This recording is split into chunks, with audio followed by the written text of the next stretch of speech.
kasalukuyan, di lamang yung ating future, kundi yung ating eternity, ay ayusin niya.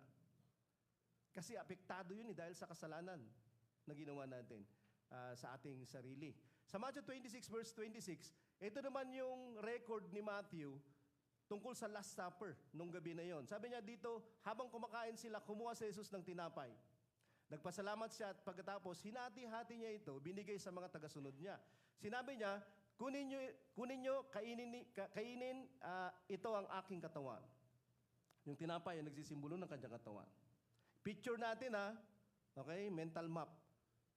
Nandun ka sa hapag, nasa table ka, kasama mo si Jesus Christ. Tapos hinati niya yung mga tinapay, tapos binigay niya sa ita, sabi niya, ito yung aking katawan. Ano yung pwede nating maisip? Siyempre, tinapay yun, hindi naman yung katawan ni Lord Di ba? So, pero sabi niya, ito yung aking katawan. Hindi siya nagbibiro. Okay? Ano ba yung itsura ng tinapay na kanyang hinati-hati kung sakali? Ito ba ay pandesal, monay, ano ba itsura niya? Or loaf bread ba to? 'Di ba? Kapag titingnan natin, matzah yung tawag ng mga Hudyo dito. Ang matzah, para siyang cracker na ganito. Okay, meron siyang butas-butas at meron siyang sunog. Kasi diretso yan sa apoy. Walang libadura yan, walang yeast. Hindi siya pwedeng umalsa. Okay? So, yan yung matzah. Pero sabi ni Jesus Christ, ito yung aking katawan. Okay? Kung ikaw ay medyo creative sa isip mo, imaginative sa isip mo, yung katawan mo, Lord, yan Pero bakit ito yung sinasabi mong katawan mo? Kasi, kinabukasan, ipapako siya sa krus. Pero bago siya ipako sa krus ng hapon, pinahirapan na siya gabi pa lang hanggang umaga, hanggang tanghali. Binubugbog siya, hinahagupit siya, sinasampal siya. Actually, ganito yung itsura niya Halos ganyan. Hindi natin alam kasi yan ay, eksena yan sa isang pelikula, The Passion of the Christ. Nung sinasabi ni Jesus Christ, ito yung katawan ko, sinasabi niya, ito yung katawan ko bukas. Dahil sa iyo, dahil sa lahat ng kasalanan at mga makasalanan. Magkakalatay ako, magkakasugat ako, bubutasan yung katawan ko. Ito yung aking magiging katawan. Kasi ginagawa niya yung covenant. Yung sign of the cross, yun yung pagbabayad ng Panginoon ng ating kasalanan, ng kanyang passion, nung kanyang crucifixion. Excruciating ang tawag nila dun sa pinakamasakit na experience na pwede mong ma-experience physically. Di ba? Sa English. Galing yun sa crucifixion o cross na word. Sobrang sakit nun. Okay? Yun yung sinisimbolo niya. Yung sakit at kirot ng kasalanan, ng pagtubos ng Diyos sa kasalanan natin.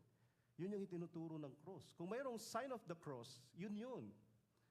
Kasi it is about Jesus. Alalahanin natin siya. God in the flesh, suffering para sa sin ng tao, sa rebellion ng tao. Yun yung itinuturo sa atin ng cross.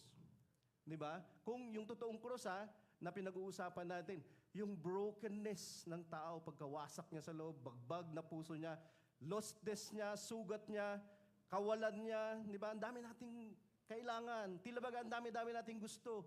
Di ba? Yun yung ginagawa natin kung bakit tayo naghahanap buhay, kung bakit may career tayo, dalawa, kung bakit meron tayong negosyo, etc., etc.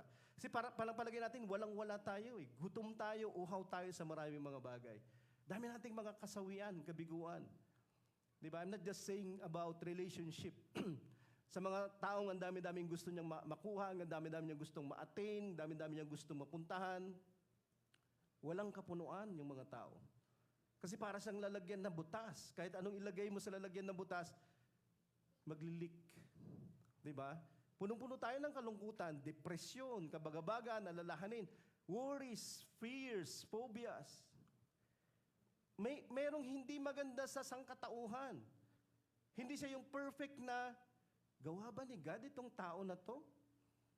Bakit ang dami-dami mong takot? Bakit ang dami-dami mong alalahanin? Bakit ang dami-dami mong worries? Hindi maputol-putol, hindi mawala-wala.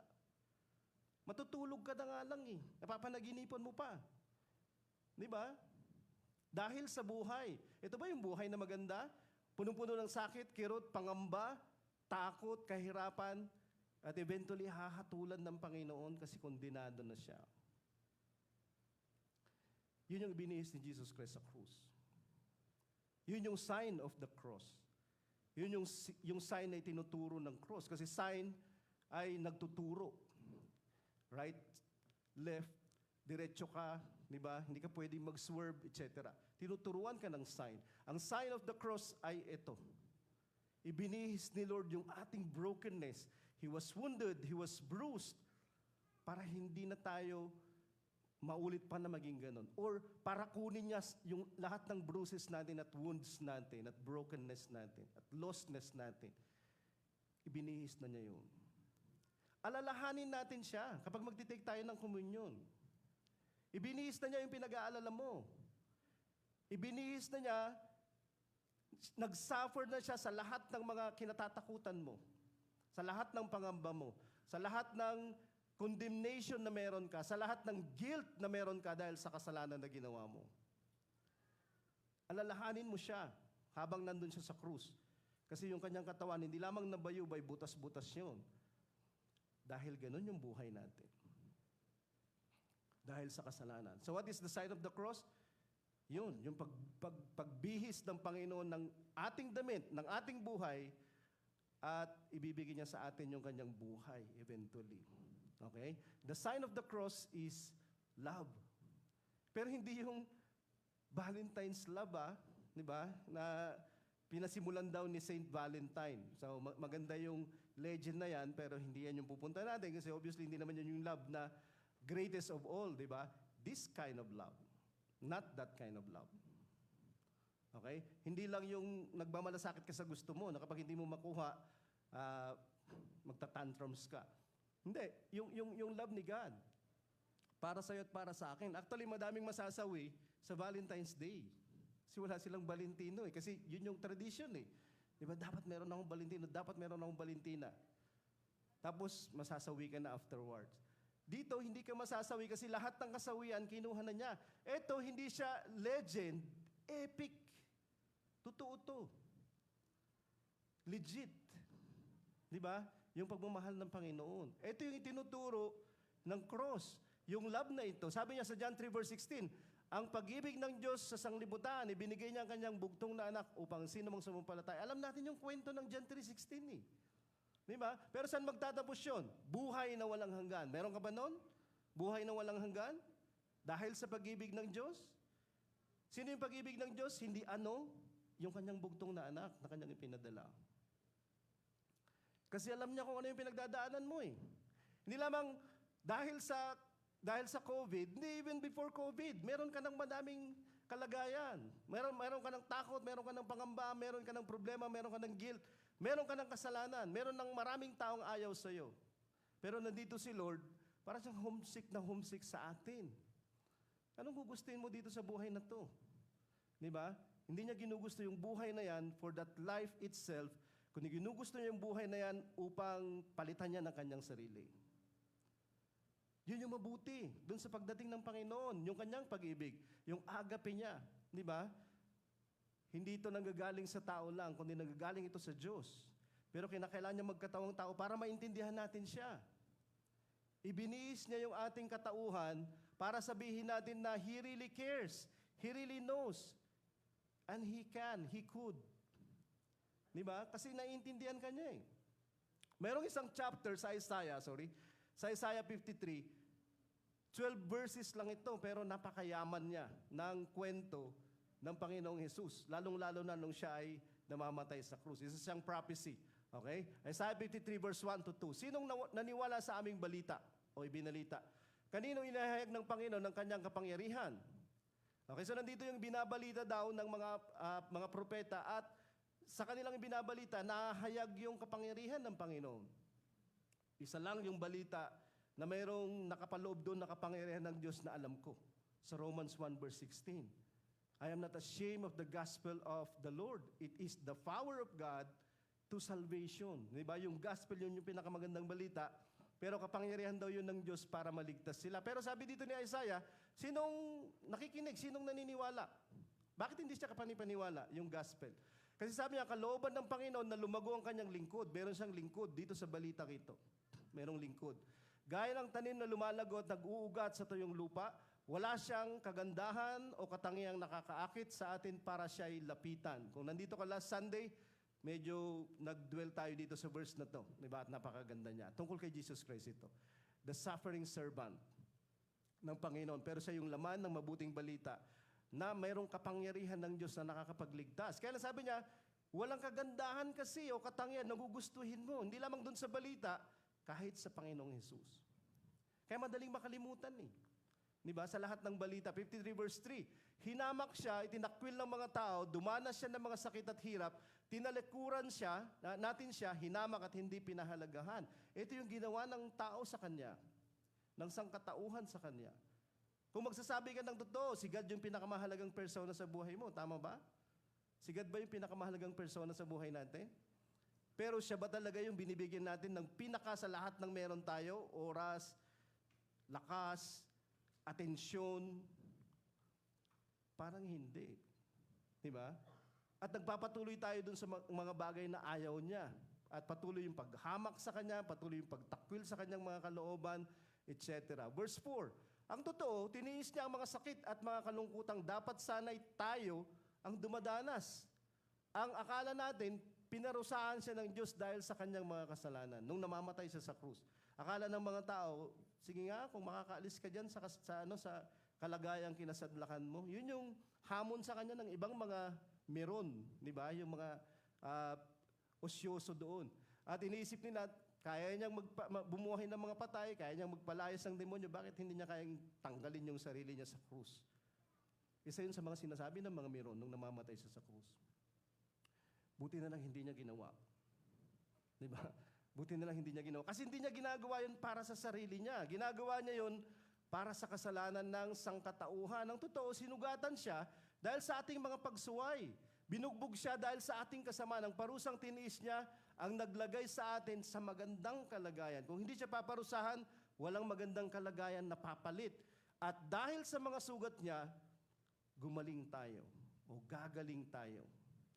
Yun yung nangyari sa krus. Yung nakakalunos na itsura na yon, yung butas-butas na yon, ikaw at ako yun dahil sa kasalanan natin. Kaya lang may mga damit kasi tayo, marunong tayong magmaskara. May mga image tayo na binibuild up, minimaintain, sinusustain. Pero meron tayong dalawang katauhan. Kapag pribado na siya, iba na tayo. Okay? Iba na tayo. Kung hindi tayo talunan ng kasalanan, tayo yung pinakarebelde sa Diyos. Sa ating personal at pribadong pamumuhay. Nung namamatay si Jesus Christ sa krus, siya ay substitution o pinapalitan niya yung ating pwesto. The death of one on behalf of another. Kasi hindi sa kanya yun eh. Sa ating sugat dapat yun. Sa atin dapat yung paghamak at pag-alipusta. Pero hindi. Kasi siya yung substitute natin. Habang nasa krus siya. Siya yung sacrifice o sakripisyo. The suffering or death of one on behalf of another. Hindi actually. Ang sakripisyo ay pagpatay. Okay, pagpatay ng isang hindi guilty para sa guilty. Yun yung ibig sabihin ng sacrifice. Okay, yun yung ginagawa ni Jesus Christ sa krus. Naulit yung reconciliation. Okay, bakit niya ginagawa lahat ito? Kasi na-offend natin yung God eh. At nire-require ng Panginoon na merong mamatay na hindi guilty para sa guilty na katulad mo at ako. Yun yung ibig sabihin ng sacrifice nung una pa mang panahon. Ang namamatay ay yung hindi naman gumawa at walang kinalaman, di ba? Sa sakripisyo. Para lang sa Para mayroon tayong pagkakasundo sa Diyos. Para makaabot ka sa Kanya at maabot ka niya. Pero sino yung nag-sacrifice? Sino yung naging tulay ng ating reconciliation? Yung God ay nagkatawang tao. Perfect yun, the bridge. Ito yung God, ito yung tao, wala silang link, pero merong God at tao sa gitna. At si Jesus Christ yun. Para makaabot tayo sa Panginoon, merong ginamit sa reconciliation, the resumption or restoration of friendly, amicable relations. Dahil nawala yung mabuting pakikipagrelasyon sa God, dahil rebelde yung tao, dahil hindi tayo sumusunod sa Kanya, wala tayong pakialam sa Diyos, kahit siya yung pinakamahalagang persona, na-offend natin siya. pero hindi ka handa sa kanyang paghatol. Di ba? At ayaw ka namang hatulan ng Panginoon, pero dapat tayong hatulan. Gumawa siya ng paraan. At yun si Jesus Christ, yung God na nagkatawang tao, upang matanggap natin yung ating kapatawaran, forgiveness. The intentional decision to forgo or release resentment against someone. Lahat ng galit, lahat ng offense na naramdaman ng Panginoon, lahat ng pagngingit-ngit na meron siya. Ayaw na ayaw niya ng kasalanan eh. Perfect at holy God siya eh. Pero binitawan niya lahat yun. Dahil sa ginawa ni Jesus Christ. Kinakailangan niyang gawin yun dahil meron nang nagbayad ng utang kung sakali. Isaiah 53 verse 6, tayong lahat ay parang mga tupang ligaw. So dito galing yung kanta, tupang ligaw. Bawat isa sa atin, so ibig sabihin, biblical pala yun. Bawat isa sa atin gumawa ng nais nating gawin. Wala tayong pakialam, di ba? Gusto lang natin, yun yung gusto natin, yun yung ginagawa natin. Pero siya ang pinarusahan ng Panginoon ng parusang dapat sana para sa ating lahat. Dahil sa pagiging selfish natin. Kapag yung gusto mo lang gawin, yung gusto mong gawin, kahit na makasagasa ka, makalamang ka, kahit makasakit ka, di ba ganun yon? Madalas tinatago lang natin yun eh. At lahat ng yun ay open. Kasi we are open. We are open. We are an open book pala. Tayo ay mga bukas na aklat sa Panginoon. So, ligaw tayo, gumawa siya na, ginagawa natin yung gusto natin gawin. Very selfish pa tayo. Pero dahil doon, parurusahan ng Panginoon, dapat tayo pero hindi, siya na lang. Natanggal yung galit ni Lord dahil sa kay Jesus. Kasi yung galit ni Lord, binuhos niya kay Jesus Christ sa krus. Yung pampalubag loob, propitiation, nasa 1 John chapter 2, verse 2 yan. Okay? Pampalubag ng loob si Jesus Christ. To win, gain, or regain the favor of a God, spirit, or person by doing something that pleases or appeases them. May galit si God dahil sa rebellion na meron tayo. Maniwala ka o hindi. Di ba? Gawin mo yung hindi maganda, sa sino mang tao magagalit sila sa'yo. Huwag kang sumunod sa iyong tatay, huwag kang sumunod sa iyong kuya, huwag kang sumunod sa iyong boss. Hindi sila matutuwa sa'yo. Meron nga hindi gumawa ng mabuti sa'yo, kaya i-offend ka ng sino man, magagalit ka eh. Si God meron din siyang karapatang magalit kasi na-offend natin siya. Kaya lang, nung namamatay si Jesus Christ sa krus, yun yung pampantanggal ng galit niya. Wrath remover, yung kamatayan ni Jesus Christ sa krus. It pleases and appeases God. Ibig sabihin, quits na tayo. Hindi na ako galit. Kasi yung galit ko sa'yo, binuhos ko na sa Kanya. Sa krus, reparation din siya, bayad pinsala. Nung namamatay si Jesus Christ sa krus, the making of amends for a wrong one has done by paying money or otherwise. Ang reparation, kapag nakapinsala ka ng gamit, kapag nasira mo yung bakod, nasira mo yung sasakyan, ikaw yung magpapagawa. Yung binayad mo, yun yung ibig sabihin, reparation yun. Bayad, pinsala. Si Jesus, ganoon. Hindi mo alam kung ano yung napinsala mo yung kabutihan ng Panginoon, yung lahat ng grasya ng Panginoon, na itapon natin eh.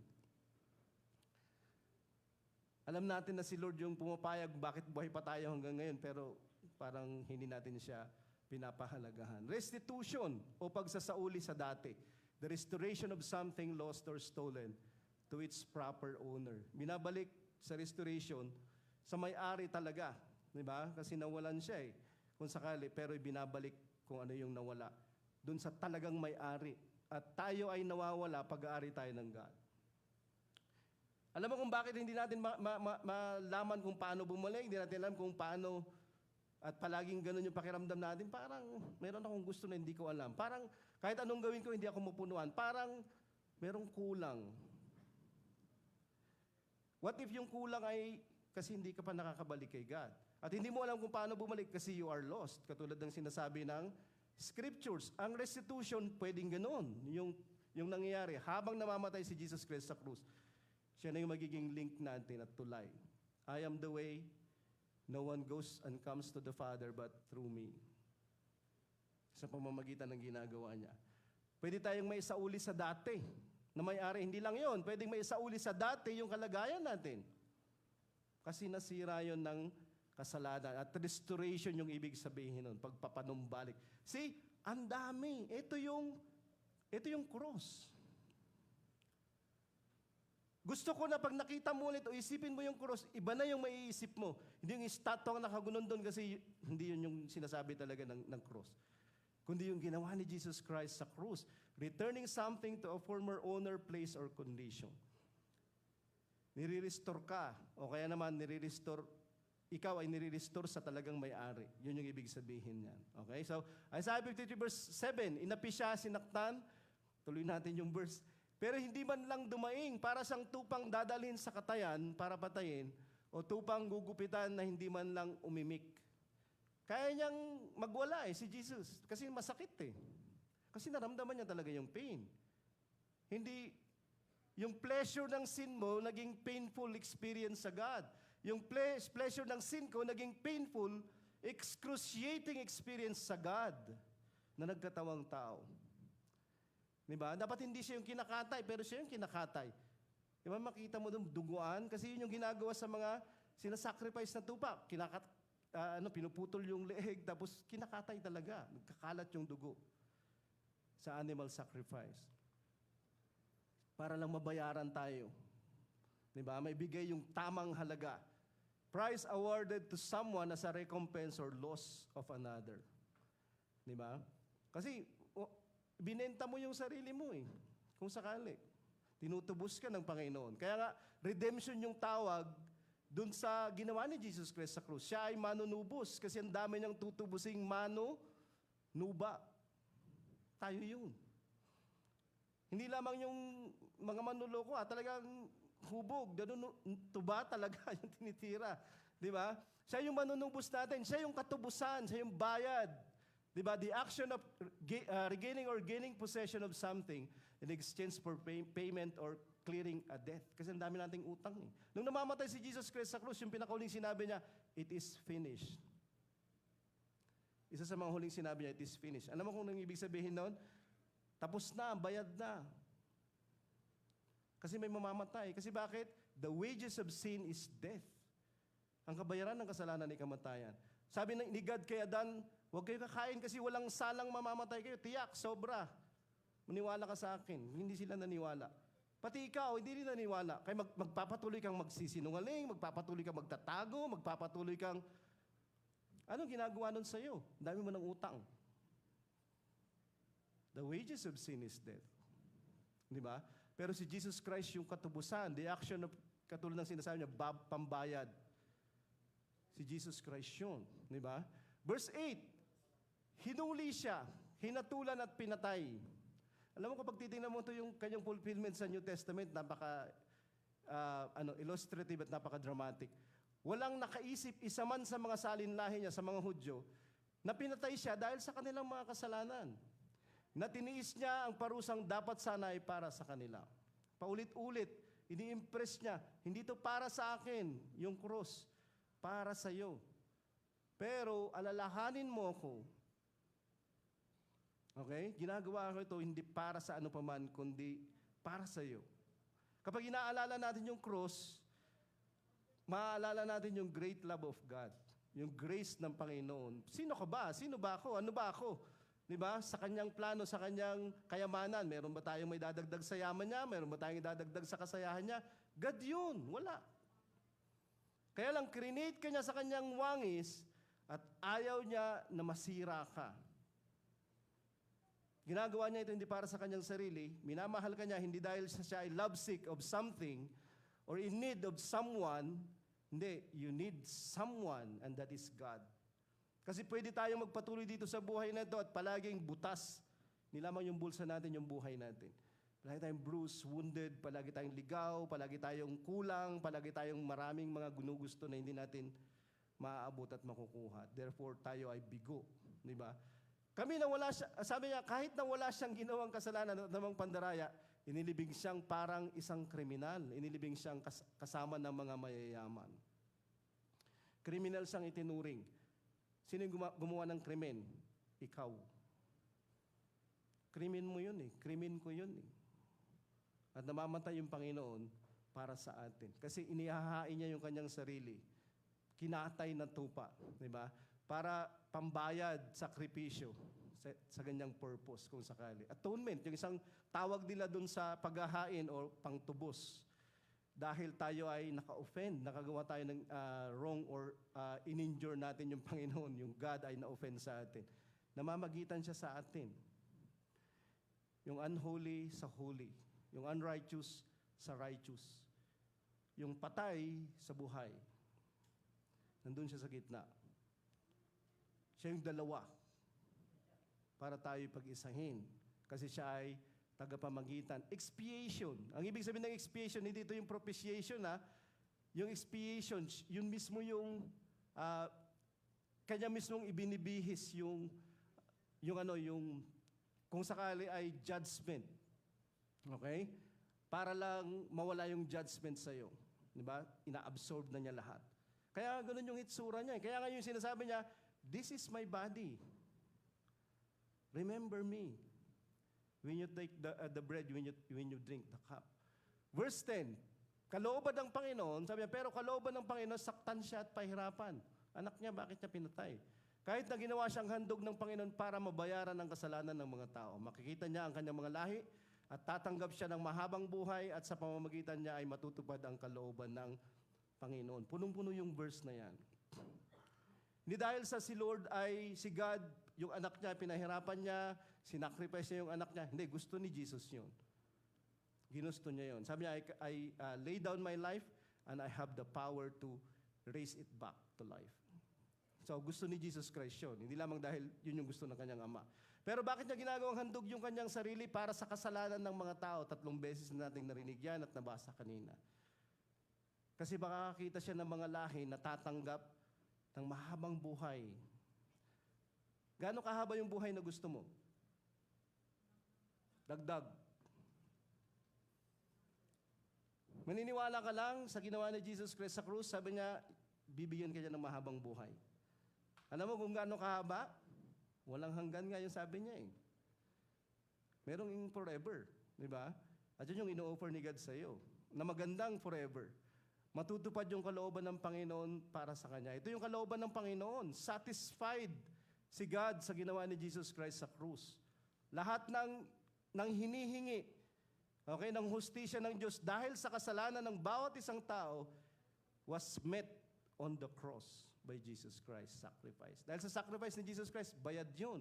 Napunuan yun. Fulfillment of one's wishes, requirements, or expectation. Yung ini-expect ng Panginoon dahil sa ginawa nating kasalanan, yung hatol na punuan ng namamatay si Jesus Christ sa krus. Siya yung bayad, ransom, di ba?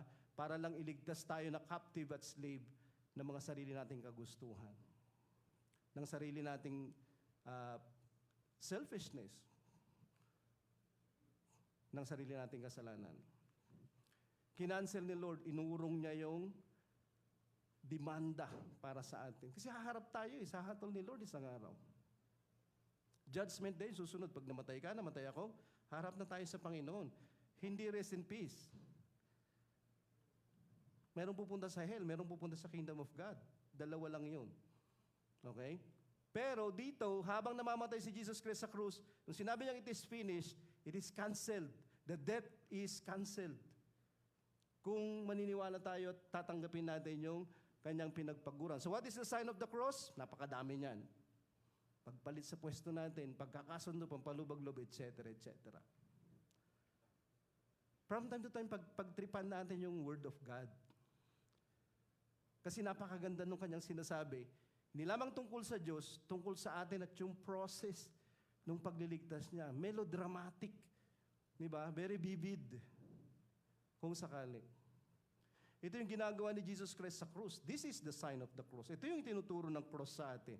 1 Corinthians 11:26, sabi niya dito, sa tuwing kakain kayo ng tinapay na ito at iinom, hindi alak ha, sa mga bahay-bahay ninyo, ipinapahayag ninyo ang kamatayan ng Panginoon.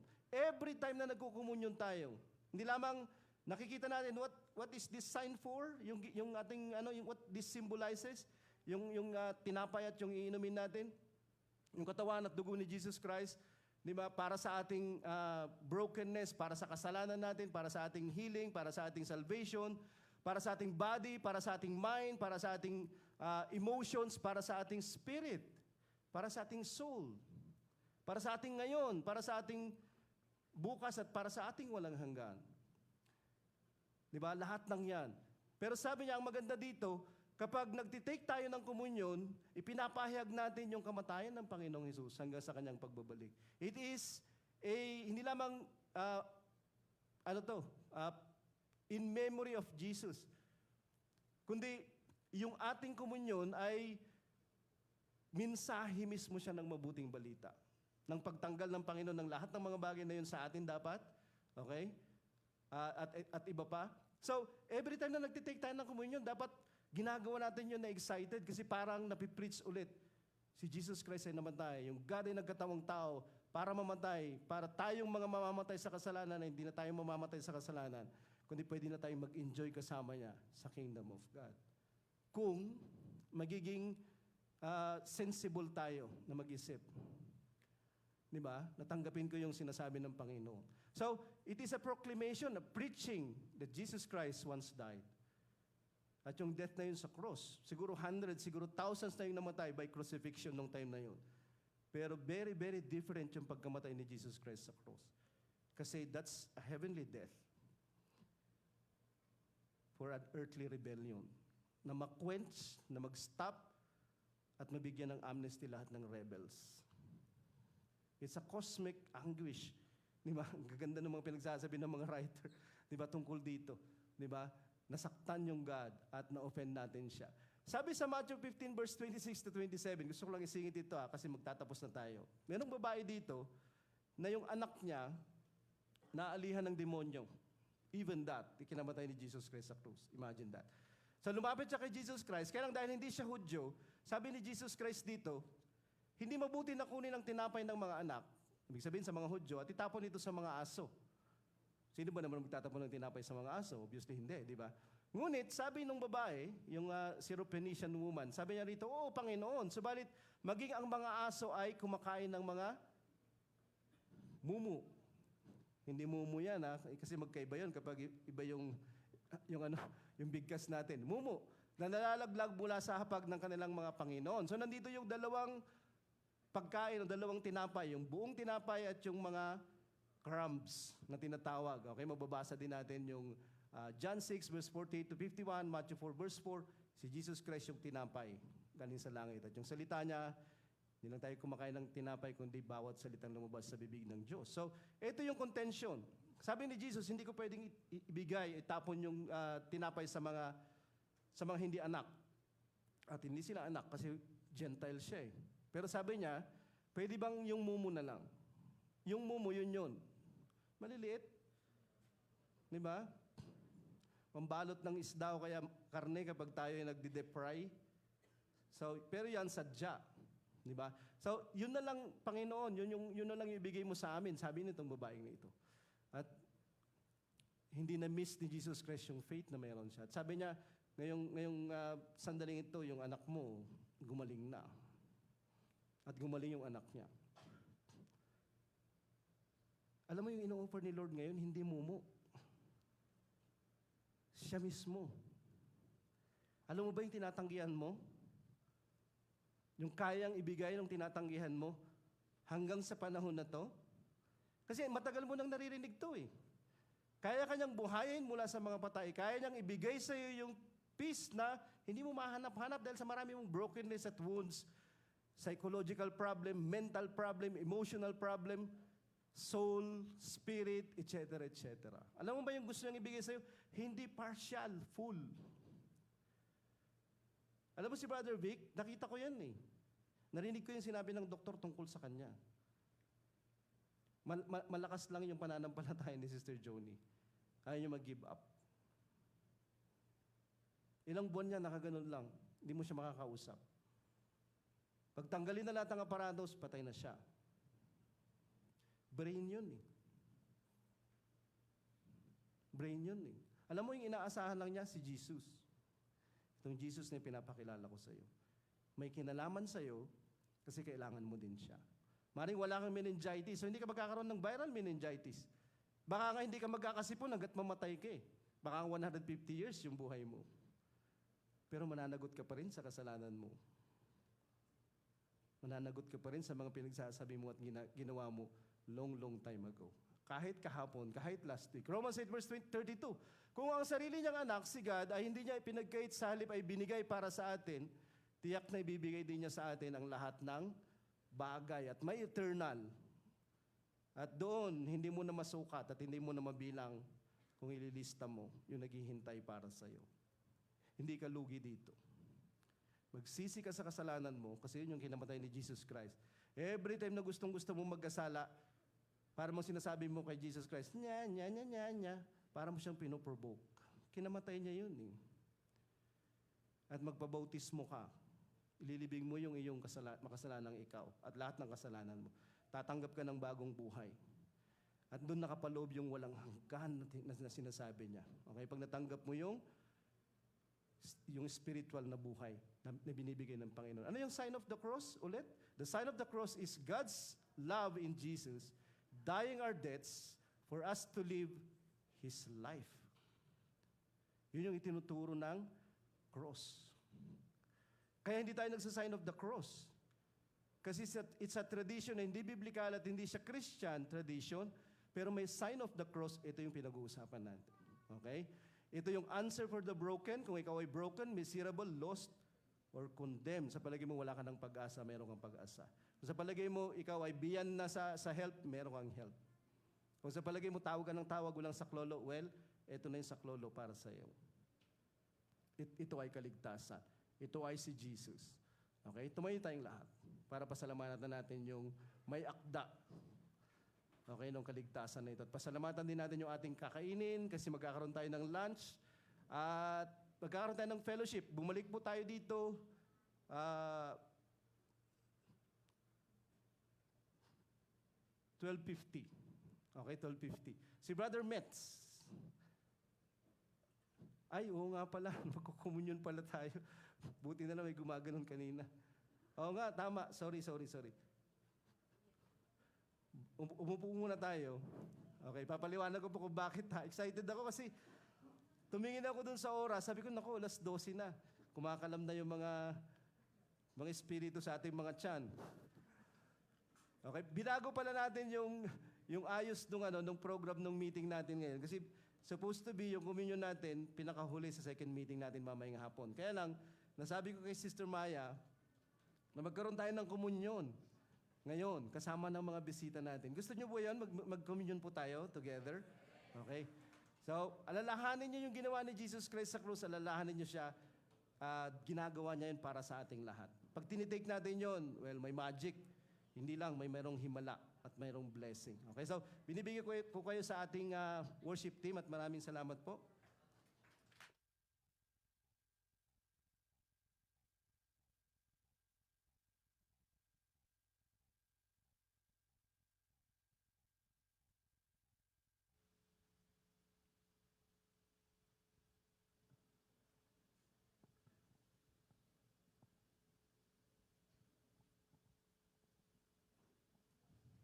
I hope this is not too much to say. Pero meron akong, I think in school, no, sa history natin, yung Bataan Death March. Yan, sinong familiar sa Bataan Death March? Yan, so it's a march ng ating prisoners of wars way back 1942. Yan, so from Bagak, Bataan to Capas Tarlac via San Fernando, Pampanga yata. Yan, it's just information. Pero very interesting, merong isang march na very, not just historical ng Pilipinas, na nalimbag sa libro. Pero merong isang human race that broke everything, itong march na ito. And it's a march, not death march, pero it's a life march.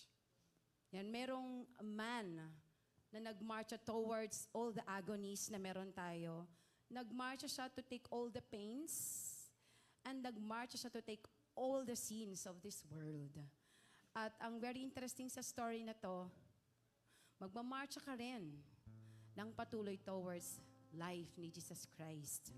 As we always do this, tong part ng communion, naalala natin kung ano yung klaseng march ginawa niya towards, and the end of it is the cross. Hindi yun yung end ng kanyang journey. Actually, it's a very, very historical na beginning because inumpisahan niya yun sa atin. Yan yung life na binigay sa atin through the death of Jesus Christ. Meron mga interesting elements siguro doon sa nangyari sa Golgotha. The crowns of the thorns, the garment, the blood that shed. Pero mayroong malaking element na nawawala doon, and it's you. Tayo po tayong lahat, and let's remember kung anong ginawa ni Jesus Christ sa cross. And really lift our hearts and start to believe again. Lift our hearts and start to believe again kung anong ginawa ni Jesus Christ sa cross.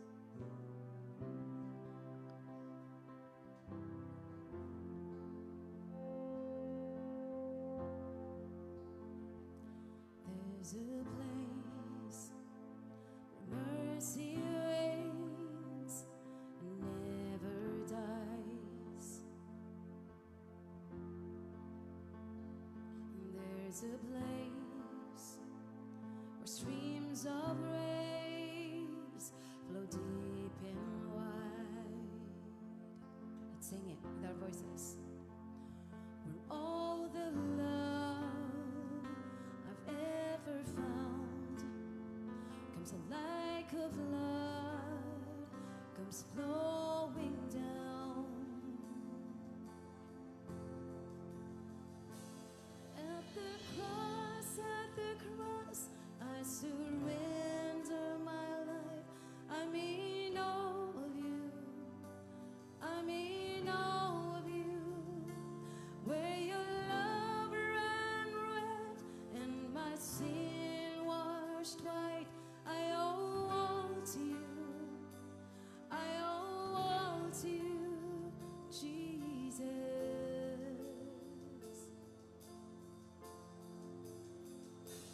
There's a place where sin and shame are powerless.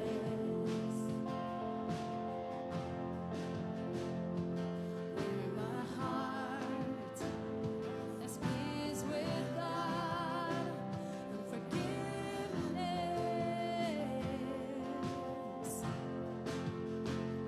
Where all the love I've ever found comes like a flood, comes flowing down.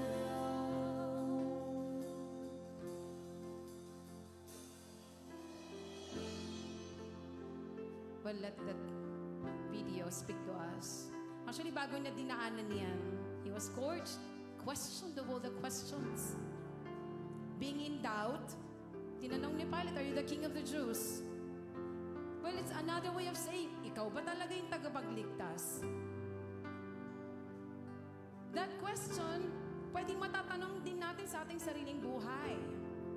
Are you really my Savior? Are you really my hope?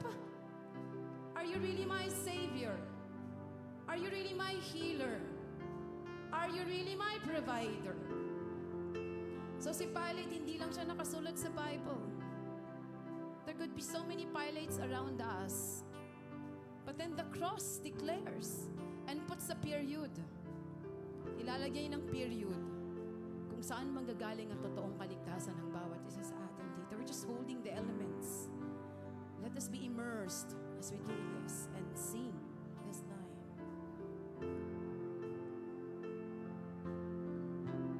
Yes, Jesus. Oh, let our hearts believe again, oh God. Here, my hope is found. Here, on holy ground. Here I bow down. Here I bow down. Here, arms open wide. Here, you saved my life. Here I bow down. Here, come on, let's sing it again. Here, my hope is found. Here, on holy ground. Here I bow down. Here I bow down. Here, arms open wide. Here, can you save my life? Here I bow down. Here I bow. At the cross, I surrender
nagkakatipon upang isagawa ang isang pangyayari na ibinigay sa atin ng Panginoong Hesus nung araw na yon na siya'y naghirap bago maghihirap sa krus. At nung hapon na yon, bago gumabi, ay sinabihan ng Panginoong Hesus ang kanyang mga alagad at ayon nga sa banal na kasulatan, ito ang kanyang sinabi at kanyang sinagawa. At siya'y dumampot ng tinapay at nang siya'y makapagpasalamat, ay kanyang pinagputol-putol at ibinigay sa kanila na sinasabi, ito'y aking katawan na ibinibigay dahil sa inyo, gawin ninyo ito sa pag-aalaala sa akin. Gayon din naman ang saro pagkatapos na makahapon na sinasabi, ang sarong ito'y ang bagong tipan sa aking dugo na nabubuhos ng dahil sa inyo. Patuloy itong sinasagawa mula noon magpahanggang ngayon bilang pagpapaalala sa sakripisyo sa paghihirap na dinanas ng Panginoong Hesus na ating kinikilala mula noon hanggang ngayon. Siya ay Diyos na nagkatawan tao na buhat sa sinapupunan ng Ama na itinala sa atin upang dalhin ang ating mga kasalanan sa krus ng Kalbaryo. Matinding paghihirap ang kanyang dinanas. Kaya sinabi niya, gawin ninyo ito sa pagpapaalala sa akin. At tinatawagan ko si Brother Kylo Reyes para dito.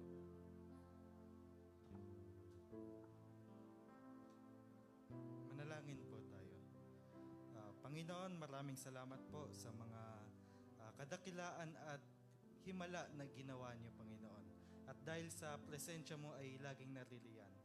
Ngayon po ay inaalala po namin ang sakripisyo ng iyong anak na si Jesus sa krus ng Kalbaryo, na iginawa niya ito dahil sa lubos na pagmamahal niya sa amin at upang magkaroon kami ng katubusan sa aming mga kasalanan. Basbasan niyo po itong kapirasong tinapay na ito na nagsisimbolong katawan ni Jesus na naghirap at nabugbog sa krus ng Kalbaryo upang kami ay magkaroon ng pagkakataon na maranasan ng kaginhawaan. Gayon din po sa kapitan na ito na nagsisimbolong dugo ni Jesus na bumuhos sa krus ng Kalbaryo upang malinisan ang aming mga kasalanan at kami ay magkaroon na makamit yung kaligtasan.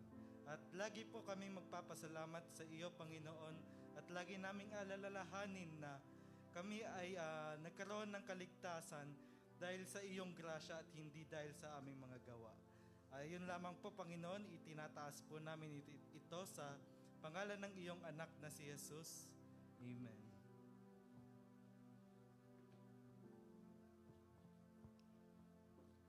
Atin pong kanin at inumin ang laman ng saro. At magpuri tayo pagkatapos sa Panginoong Hesus at Panginoong Diyos.